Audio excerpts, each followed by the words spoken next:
Di kota besar yang tak pernah benar-benar tidur, ada dua dunia yang hidup berdampingan tanpa saling menyapa. Dunia pertama berkilau oleh gedung pencakar langit, mobil mewah, dan rapat-rapat berpendingin udara. Dunia kedua hidup di bawah terik matahari, di pinggir jalan yang berdebu, di antara suara klakson dan langkah kaki yang tergesa. Kedua dunia itu biasanya tak pernah bertabrakan. Hingga suatu hari, takdir memutuskan untuk mempertemukan mereka lewat segelas jus sederhana.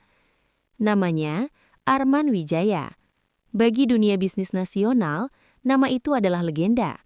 Pemilik grup usaha raksasa yang bergerak di properti, logistik, dan investasi. Pria yang setiap langkahnya dikawal, setiap ucapannya dicatat, dan setiap keputusannya bernilai miliaran rupiah. Di usianya yang menginjak akhir 30-an, Arman telah memiliki segalanya, kekuasaan, kekayaan, dan pengaruh. Namun satu hal yang tak pernah benar-benar ia miliki adalah kehangatan. Sejak kecil, hidup Arman dibentuk oleh angka dan target.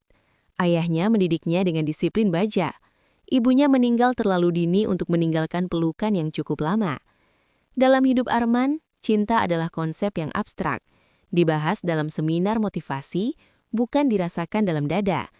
Ia mengenal banyak perempuan, dikelilingi senyum yang penuh kepentingan, namun tak satu pun yang membuatnya ingin berhenti sejenak dan benar-benar tinggal.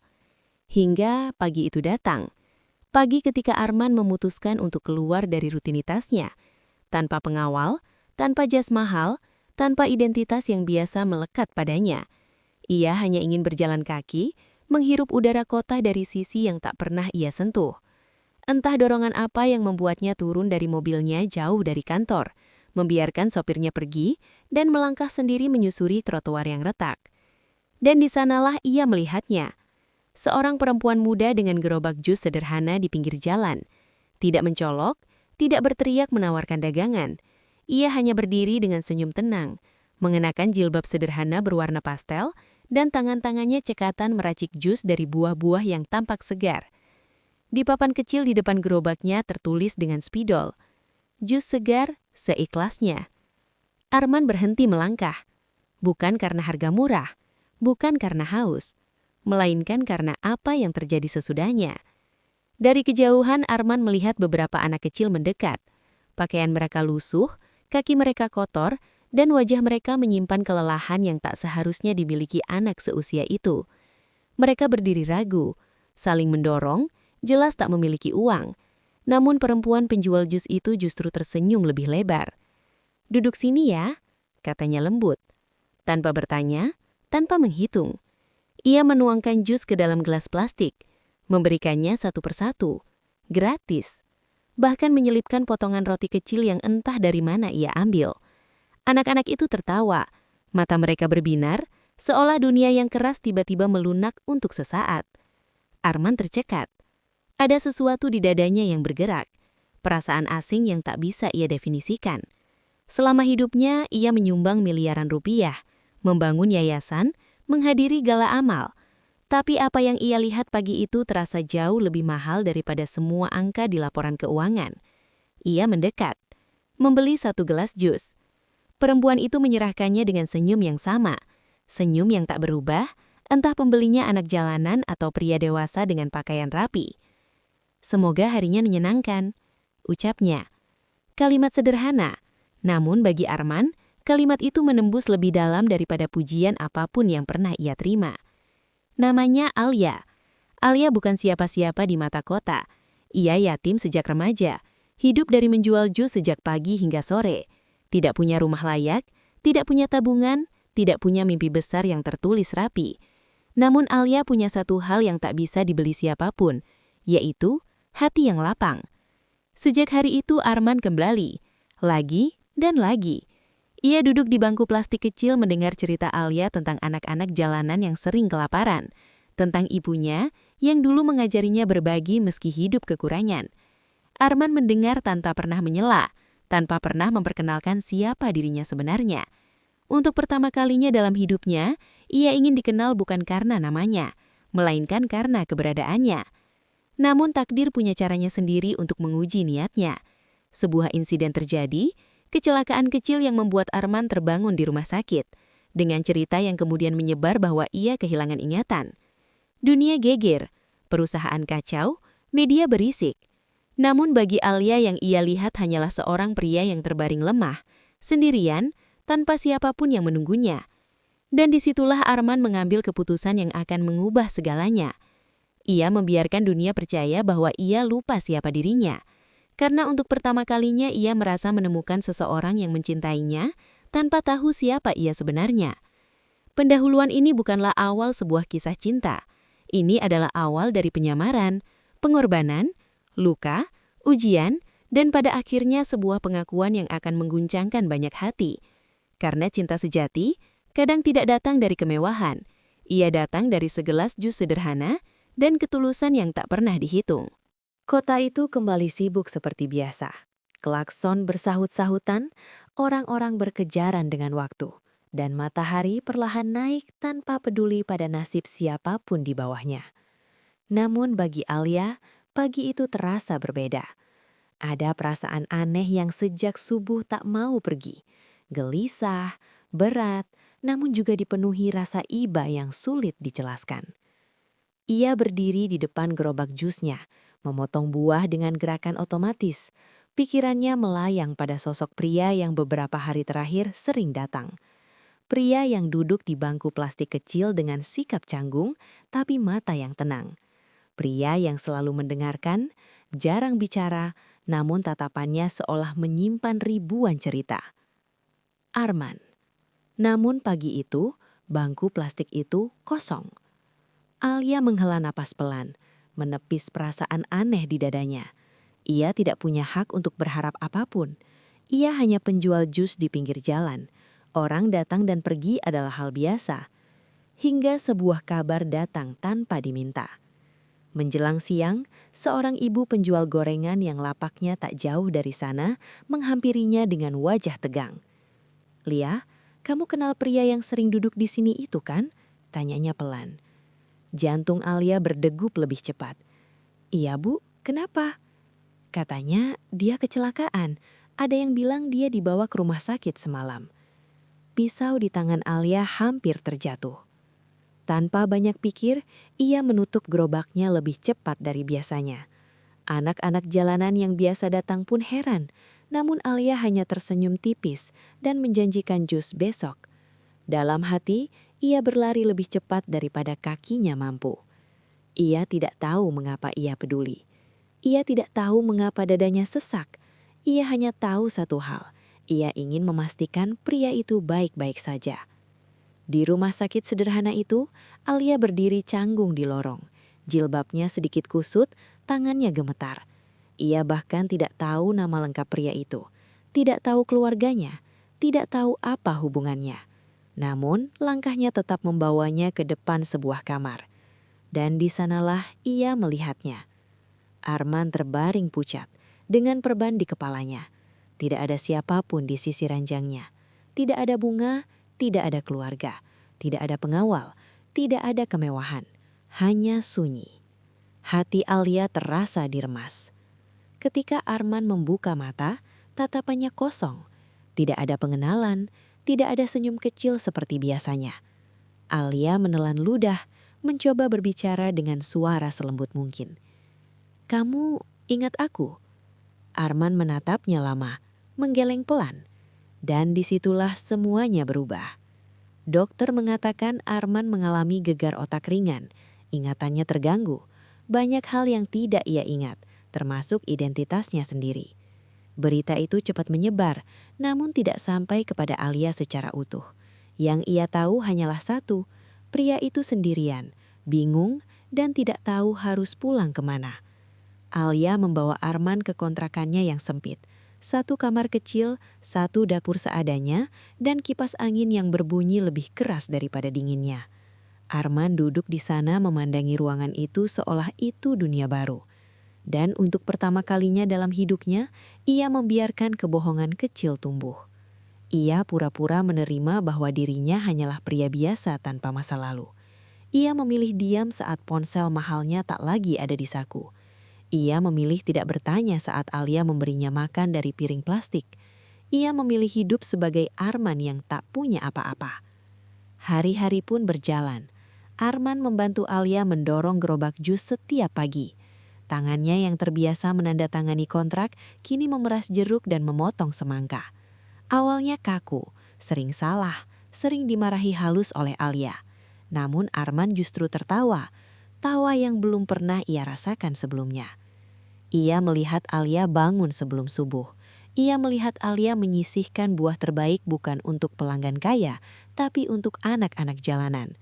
Ia melihat Alia tetap tersenyum meski dagangannya sepi, dan setiap kali Alia memberi jus gratis pada anak-anak itu, hati Arman kembali bergetar. "Kenapa kamu selalu memberi mereka gratis?" tanyanya suatu sore. Alia tersenyum kecil. "Karena mereka lapar, Mas. Kalau aku bisa bikin mereka tersenyum sebentar saja, itu sudah cukup." Kalimat itu menancap dalam. Arman mulai jatuh cinta, pelan-pelan, dalam, dan tanpa syarat. Bukan pada wajah Alia, bukan pada kesederhanaannya, tapi pada nilai hidupnya. Namun dunia tak pernah membiarkan kebahagiaan berjalan tanpa ujian. Orang-orang mulai memandang rendah Arman. Pria dewasa tanpa pekerjaan jelas, tinggal di kontrakan perempuan miskin. Cemooh, sindiran, dan pandangan meremehkan datang silih berganti. Alia mendengarnya, Arman juga. Namun Alia tak pernah malu. "Kalau kamu mau pergi, aku tidak akan menahan," kata Alia suatu malam. Arman menatapnya dan menggeleng. "Aku di sini karena aku mau." Dan untuk pertama kalinya, Alia merasa tidak sendirian. Cinta mereka tumbuh dari hal-hal kecil, berbagi nasi bungkus, tertawa di tengah hujan, dan mimpi-mimpi sederhana tentang masa depan yang tidak pernah mewah. Arman tahu, suatu hari ia harus berkata jujur, namun ia juga tahu saat itu belum tidak. Karena sebelum pengakuan datang, konflik besar akan menghantam mereka. Dan cerita ini baru saja benar-benar mulai. Kebahagiaan yang lahir dari kesederhanaan sering kali rapuh. Bukan karena ia lemah, melainkan karena dunia di sekitarnya terlalu bising untuk membiarkannya tumbuh dengan tenang. Itulah yang perlahan dirasakan oleh Alia dan Arman, bahkan sebelum mereka menyadari bahwa cinta mereka berdiri di atas sebuah rahasia besar.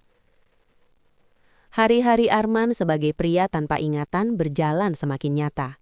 Ia bukan lagi sekadar tamu yang menumpang hidup, melainkan bagian dari rutinitas Alia. Ia bangun lebih pagi, membantu mendorong gerobak jus, menawar harga buah di pasar, bahkan mulai mengenal satu persatu pelanggan tetap. Tangannya yang dulu asing pada pekerjaan kasar kini penuh goresan kecil, namun hatinya justru terasa lebih hidup. Namun perubahan Arman tak luput dari perhatian orang-orang sekitar. Beberapa tetangga kontrakan mulai berbisik. "Laki-laki segede itu tapi tidak kerja jelas. Kasihan si Alia, diperalat.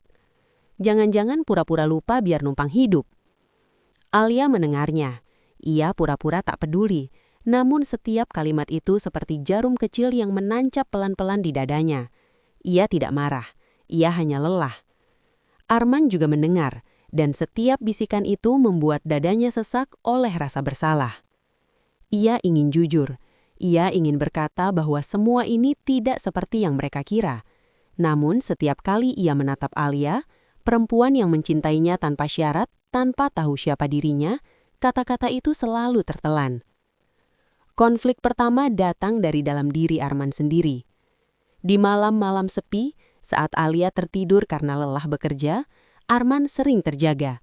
Ingatannya sebenarnya perlahan kembali.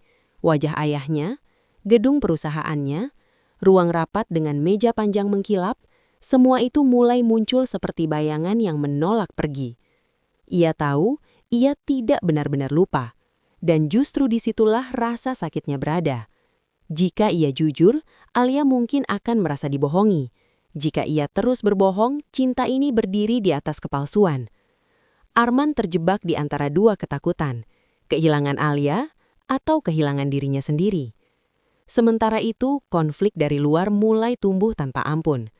Suatu sore, saat hujan turun deras dan dagangan sepi, seorang pria berpakaian rapi berhenti di depan gerobak jus. Tatapannya tajam, sorot matanya penuh selidik. Arman yang sedang membantu Alia mendadak merasa jantungnya berdegup tak wajar. Pria itu menatap Arman lama, terlalu lama. "Apa kita pernah bertemu?" tanyanya datar. Arman menggeleng cepat, terlalu cepat. Pria itu tidak langsung pergi. Ia memesan jus, membayar mahal, lalu beranjak dengan senyum tipis yang membuat Arman tahu ada sesuatu yang tidak beres. Malam itu Arman gelisah, dan firasatnya benar. Di tempat lain, dunia lama Arman tidak diam. Perusahaannya kacau, dewan direksi terpecah, media mulai berspekulasi.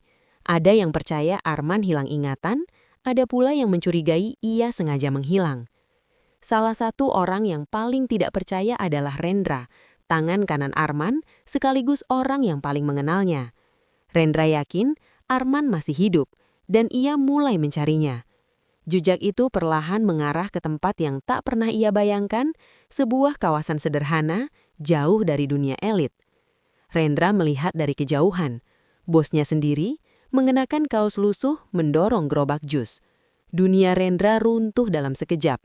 Namun ia tidak langsung mendekat. Ia memilih mengamati. Dan semakin lama ia melihat, semakin ia mengerti satu hal yang menyakitkan. Arman bahagia. Bahagia dengan cara yang tak pernah ia lihat sebelumnya. Konflik semakin dalam ketika Alia mulai bermimpi tentang masa depan. "Aku nggak butuh hidup mewah," kata Alia suatu malam sambil menatap langit. "Aku cuma pengen hidup tenang, punya keluarga kecil. Kamu mau kan?" Pertanyaan itu seperti pisau. Arman terdiam lama sebelum menjawab. "Aku mau." Namun suara hatinya menjerit. Bagaimana mungkin ia membangun masa depan di atas kebohongan? Tekanan sosial semakin berat. Seorang kerabat jauh Alia datang, mencemooh, merendahkan, bahkan terang-terangan meminta Alia meninggalkan Arman. "Kamu perempuan baik, jangan hancurkan hidupmu dengan laki-laki tanpa masa depan." Alia menangis malam itu. Arman memeluknya, dan untuk pertama kalinya, Arman membenci identitas aslinya. Karena kekayaannya, karena masa lalunya, karena semua itu membuatnya berjarak dari cinta paling tulus yang pernah ia rasakan. Puncak konflik perlahan mendekat, ketika Rendra akhirnya berani mendekat. Ia berbicara dengan Alia tanpa menyebut siapa dirinya, menyisipkan pertanyaan, memancing cerita. Dan dari situlah Alia mulai merasa ada yang janggal. Tatapan Arman berubah, jawabannya sering menghindar, dan rahasia itu mulai retak. Alia tidak bodoh, ia hanya memilih percaya. Namun setiap kepercayaan yang diuji terlalu lama akan berubah menjadi luka. Konflik ini bukan lagi soal kaya dan miskin, bukan lagi soal pura-pura lupa ingatan, melainkan tentang kejujuran, harga diri, dan keberanian mencintai dengan resiko kehilangan. Dan ketika kebenaran akhirnya muncul, tidak semua hati siap menerimanya. Tidak ada kebohongan yang bisa disembunyikan selamanya. Sekuat apapun Arman berusaha menguburnya, kebenaran selalu menemukan jalannya sendiri. Dan kali ini, ia datang dengan cara yang paling menyakitkan. Hari itu seharusnya hari biasa. Alia bangun lebih pagi dari biasanya. Ia menyiapkan buah, membersihkan gerobak, dan menunggu Arman seperti hari-hari sebelumnya. Namun, ada perasaan aneh yang menempel sejak malam tadi. Tatapan Arman yang terlalu sering kosong, cara bicaranya yang semakin berhati-hati, dan rasa cemas yang tak bisa ia jelaskan. "Mas, kamu kenapa akhir-akhir ini sering melamun?" tanya Alia pelan. Arman tersenyum tipis. "Nggak apa-apa." Jawaban itu terasa asing, dingin. Mereka belum sempat melanjutkan percakapan ketika suara mobil berhenti mendadak di depan kontrakan. Bukan 1, 2, 3. Mobil hitam berjejer rapi, terlalu rapi untuk lingkungan sederhana itu. Warga sekitar mulai keluar, bisik-bisik muncul, anak-anak jalanan berhenti bermain. Dan dari salah satu mobil itu, turun seorang pria berpakaian jas gelap, Rendra. Langkahnya mantap, wajahnya tegang, matanya langsung tertuju pada Arman.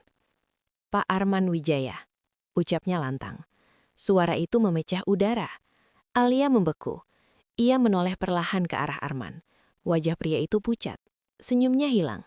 Tidak ada lagi kebingungan palsu. Tidak ada lagi peran pria tanpa masa lalu. Hanya seorang lelaki yang tertangkap basah oleh kebenaran. "Pak Arman Wijaya," lanjut Rendra, suaranya bergetar antara marah dan lega. Direktur Utama Wijaya Group, kami mencari Bapak kemana-mana. Dunia Alia runtuh. Kata-kata itu seperti palu yang menghantam kepalanya berulang kali. Ia tertawa kecil bukan karena lucu, tapi karena tak percaya. Apa maksudnya? Suaranya nyaris tak terdengar. Arman menatap Alia. Untuk pertama kalinya, ia tidak mampu berkata apapun. Dan disitulah Alia tahu, semuanya benar. Kerumunan semakin ramai, ponsel terangkat, beberapa orang mulai merekam. Tetangga yang dulu meremehkan, kini menatap tak percaya. Jadi selama ini kamu... Alia mundur selangkah. Arman mendekat. Alia, aku bisa jelasin. Jangan. Suara Alia pecah. Jangan sentuh aku. Tangannya gemetar. Dadanya sesak.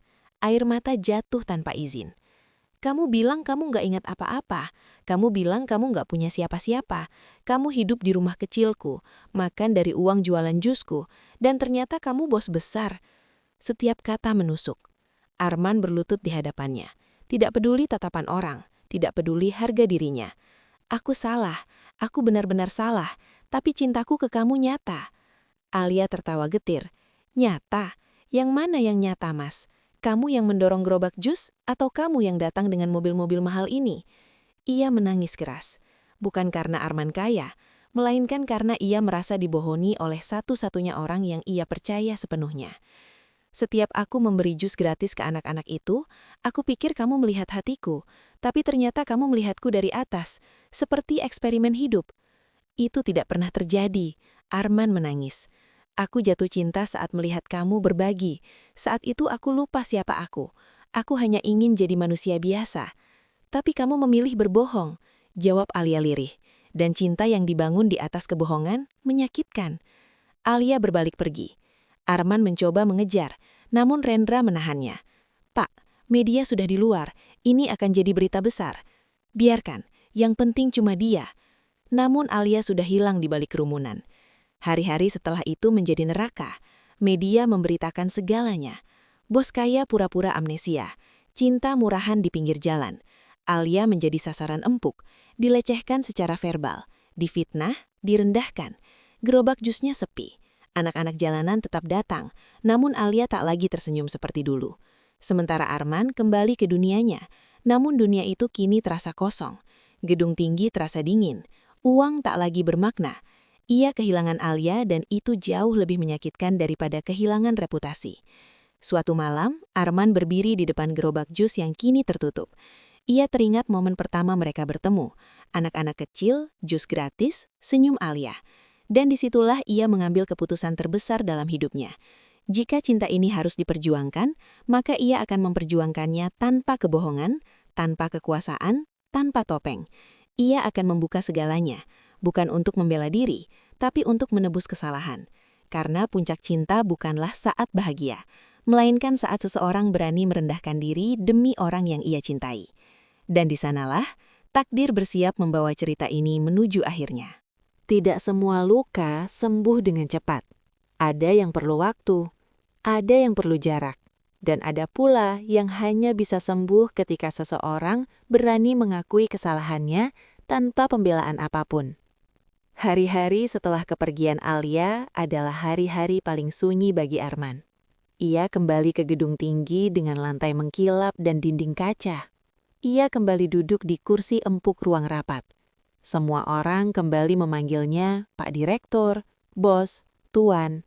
Namun tidak satu pun panggilan itu mampu menutup kekosongan di dadanya. Ia sering memandangi jendela kantornya, melihat kota dari atas, dan menyadari betapa jauhnya ia kini dari dunia kecil yang pernah memberinya kebahagiaan paling sederhana. Sementara itu, Alia memilih menjauh. Ia pindah dari kontrakan kecil itu, bukan karena benci, melainkan karena tidak sanggup mengingat. Setiap sudut ruangan menyimpan Arman versi lama. Arman yang tertawa saat jus tumpah, Arman yang duduk mendengarkan cerita anak-anak jalanan, Arman yang ia cintai tanpa syarat. Alia kembali berjualan jus, namun kali ini di tempat yang berbeda. Lebih sepi, lebih jauh. Ia ingin melupakan, tapi hatinya terlalu jujur untuk berpura-pura. Anak-anak jalanan tetap datang. Dan seperti biasa, Alia tetap memberi mereka jus gratis. Meski hatinya remuk, kebaikan itu tidak pernah pergi. Suatu hari, tanpa pemberitahuan, Arman membuat keputusan yang mengejutkan banyak pihak. Ia mengundurkan diri sementara dari jabatannya sebagai direktur utama. Bukan karena tekanan media, bukan karena saham, tapi karena satu hal. Ia ingin bertanggung jawab sebagai manusia, bukan sebagai bos. Ia mengadakan konferensi pers terbuka. Tidak ada pembelaan, tidak ada pencitraan. Dengan suara tenang namun mata yang lelah, Arman berkata, "Apa yang saya lakukan adalah kesalahan. Saya berbohong pada seseorang yang mencintai saya dengan tulus. Saya tidak berpura-pura lupa ingatan untuk bermain-main. Saya melakukannya karena untuk pertama kalinya dalam hidup saya ingin dicintai tanpa identitas." Ia menunduk. Namun alasan apapun tidak membenarkan kebohongan, dan saya menerima semua konsekuensinya. Media terdiam. Namun yang terpenting, Alia mendengar semuanya. Bukan dari televisi, melainkan dari anak-anak jalanan yang berlari ke gerobaknya. "Teh Alia, Mas itu, Mas yang dulu, dia bangun rumah singgah buat kita," kata seorang anak dengan mata berbinar. Alia terdiam. Arman, dengan dana pribadinya, membangun rumah singgah untuk anak-anak jalanan. Bukan atas nama perusahaan, bukan atas nama yayasan besar, tapi atas nama Ibu Alia, perempuan sederhana yang mengajarkan berbagi. Ia juga membiayai pendidikan anak-anak itu, memberi mereka makan, memberi mereka masa depan. Namun Arman tidak pernah datang menemui Alia. Ia tahu, penebusan bukan tentang menuntut maaf diterima, melainkan tentang melakukan yang benar, bahkan jika tidak dimaafkan. Waktu berjalan. Luka Alia tidak langsung hilang, namun perlahan ia mulai melihat cinta itu bukan sebagai kebohongan, melainkan sebagai perjalanan yang salah arah. Ia teringat tatapan Arman saat melihat anak-anak tertawa. Itu tidak palsu, itu tidak dibuat-buat. Suatu sore, Alia datang ke rumah singgah itu. Anak-anak menyambutnya dengan pelukan. Di sudut ruangan, Arman berdiri kaku. Tidak mendekat, tidak berbicara. Hanya menunggu. Alia melangkah mendekat dengan hati berdebar. Mereka berdiri berhadapan. Lama, sunyi. "Aku nggak datang untuk mengungkit," kata Alia akhirnya. "Aku cuma mau bilang terima kasih. Anak-anak ini bahagia." Arman menelan ludah. "Aku nggak berharap apa-apa." Alia menatapnya. Matanya masih menyimpan luka, tapi juga kejujuran. "Kamu salah, tapi kamu juga berubah." Air mata Arman jatuh, bukan karena lega, melainkan karena ia tahu, kepercayaan bukanlah sesuatu yang bisa diminta, hanya bisa dibangun ulang. Hari demi hari, mereka kembali berbicara. Perlahan, tanpa janji, tanpa status. Arman datang sebagai Arman, tanpa jas, tanpa mobil mewah. Hanya pria yang belajar jujur. Hingga suatu hari, Arman datang dengan satu hal sederhana. Gerobak jus baru. Bukan hadiah mahal, bukan simbol kekayaan. Hanya gerobak sederhana dengan tulisan kecil. "Jus kebaikan, dari hati. Aku nggak minta kamu lupa. Aku cuma minta kesempatan untuk jujur sepenuhnya." Alia menangis. Dan disitulah ia tahu, cinta sejati bukan tentang masa lalu yang sempurna, melainkan tentang keberanian memperbaiki masa depan. Mereka menikah sederhana, tanpa kemewahan, tanpa sorotan berlebihan. Anak-anak jalanan menjadi saksi. Senyum mereka lebih berharga daripada tamu elit manapun. Arman tidak berhenti menjadi pengusaha. Alia tidak berhenti menjadi penjual jus. Namun kini mereka berjalan berdampingan, menggabungkan kekuatan dan ketulusan. Dan setiap kali Alia memberi jus gratis ke anak-anak di pinggir jalan, Arman berdiri di sisinya.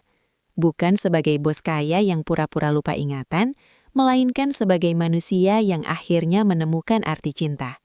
Karena pada akhirnya, kebahagiaan sejati tidak pernah datang dari seberapa banyak yang kita miliki, melainkan dari seberapa tulus kita berbagi.